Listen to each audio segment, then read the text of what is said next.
നമസ്കാരം. ഇൻസ്റ്ററിലേക്ക് സ്വാഗതം. Intelligence മേധാവിയായ P വിജയനെതിരെ വ്യാജമൊഴി നൽകിയതിന് DGP MR അജിത്കുമാറിനെതിരെ കേസെടുക്കാനുള്ള DGPയുടെ ശുപാർശ. അതിലിനി തീരുമാനമെടുക്കേണ്ടത് മുഖ്യമന്ത്രി പിണറായി വിജയൻ. മുഖ്യമന്ത്രിക്ക് അതിനുള്ള ധൈര്യമുണ്ടാകൂ. മുഖ്യമന്ത്രിയുടെ വിശ്വസ്തനെതിരെ, മുഖ്യമന്ത്രിയുടെ രഹസ്യങ്ങൾ പലതും അറിയാകുന്ന അജിത് കുമാറിനെതിരെ എന്ത് നടപടി സ്വീകരിക്കും? സ്വാഭാവികമായും ഇത് നാലായി കീറി എറിയുമെന്ന കാര്യത്തിൽ സംശയമില്ല എന്നാണ് ഏവരും പറയുന്നത്. പക്ഷേ മറുഭാഗത്ത് ഈ വിഷയവുമായി ബന്ധപ്പെട്ട് നിൽക്കുന്നത് മറുതലയ്ക്കൽ DGP അല്ല, മറിച്ച് പി വിജയൻ IPS ആണെന്നുള്ള സൂചനയാണ് പലരും നൽകുന്നത്. അദ്ദേഹത്തിന് മുഖ്യമന്ത്രിയെ അല്ല പ്രീതിപ്പെടുത്താനായിട്ടുള്ളത്. അദ്ദേഹത്തിൻ്റെ സേവനത്തിന് ഇതുവരെ ഉണ്ടായിരുന്ന പ്രവർത്തനങ്ങൾക്കേറ്റ കളങ്കം, അദ്ദേഹം സർവീസിൽ നിന്നും മാറി നിൽക്കാനായിട്ടുള്ള സാഹചര്യം, ഇതിനൊക്കെ കാരണക്കാരനായിട്ടുള്ള MR അജിത്കുമാറിനെതിരായ ശക്തമായ നടപടി അതിപ്പോൾ പ്രധാനമന്ത്രിയെ കണ്ടിട്ടായിരുന്നാലും നേടിയെടുക്കുമെന്നുള്ള വാശിപ്പുറത്ത് തന്നെയാണെന്ന് വേണം മനസ്സിലാക്കാൻ. സ്വർണ്ണക്കടത്തിൽ പി വിജയന് ബന്ധമുണ്ട് എന്നുള്ള ഗുരുതരമായ മൊഴിയാണ് നൽകിയിരിക്കുന്നത്. ഈ മൊഴി വ്യാജമൊഴി, ക്രിമിനൽ കുറ്റമാണെന്നാണ് DGP കണ്ടെത്തിയിരിക്കുന്നത്. സർക്കാർ മുഖ്യമന്ത്രിയുടെ വിശ്വസ്തനായ അജിത് കുമാറിനെതിരെ ഒരു നടപടിക്ക് തയ്യാറാകുമോ? ഏവരും ചോദിക്കുന്നൊരു ചോദ്യം. ഉന്നത IPS ഉദ്യോഗസ്ഥനെതിരെ കേസെടുക്കാമെന്ന് DGP തന്നെ ശുപാർശ ചെയ്യുന്നത് അസാധാരണമായ, അപൂർവങ്ങളിൽ അപൂർവമായ ഒരു സംഭവമാണ്. സിവിൽ ക്രിമിനൽ നടപടി സ്വീകരിക്കാമെന്നാണ് DGP പോലും പറഞ്ഞിരിക്കുന്നത്. എന്തായിരുന്നാലും ഈ ശുപാർശയിൽ മുഖ്യമന്ത്രി തന്നെയാണ് അന്തിമ തീരുമാനമെടുക്കേണ്ടത്. മുഖ്യമന്ത്രി തീരുമാനമെടുത്താൽ അതിലൂടെ പല ഭൂകമ്പങ്ങളും സംഭവിച്ചേക്കും.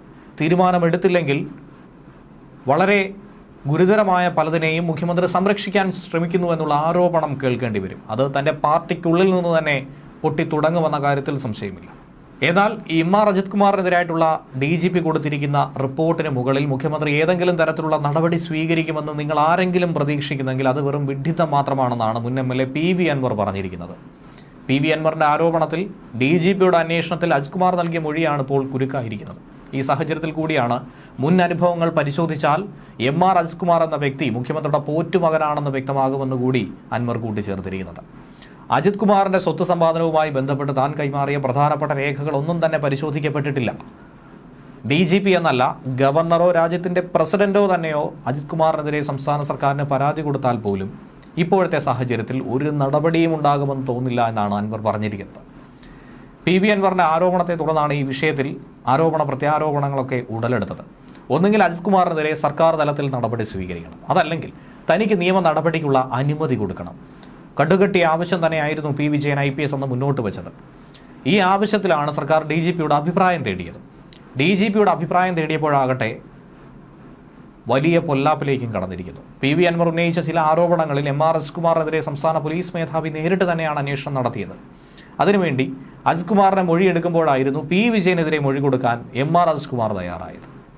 താൻ മാത്രം അങ്ങനെ അകത്താകണ്ടെന്നും ഇനിയിപ്പോൾ താനാകുന്നെങ്കിൽ മറ്റൊരുത്തൻ കൂടി കൂടെ ഇരിക്കട്ടെ എന്നുള്ള നിലപാടായിരിക്കണം ഒരുപക്ഷെ അന്ന് MR അജിത് കുമാർ മനസ്സിൽ കരുതിയത്.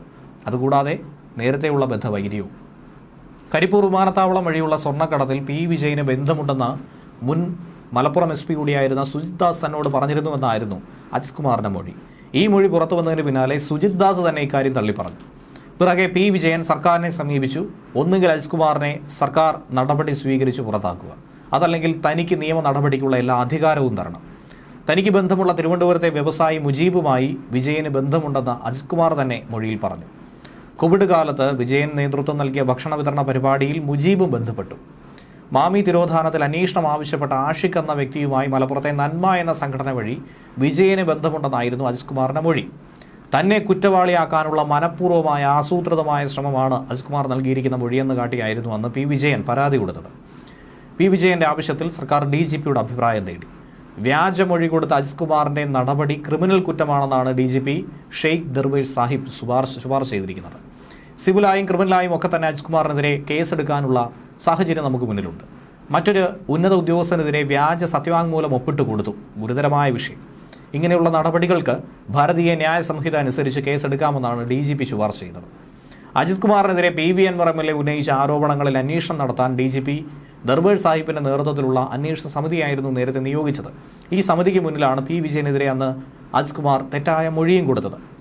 ഇതിനു മുൻപ് കോഴിക്കോട്ടെ ട്രെയിനിലെ തീവെപ്പ് കേസുമായി ബന്ധപ്പെട്ടുള്ള വിഷയവും നമുക്കറിയാവുന്നതാണ്.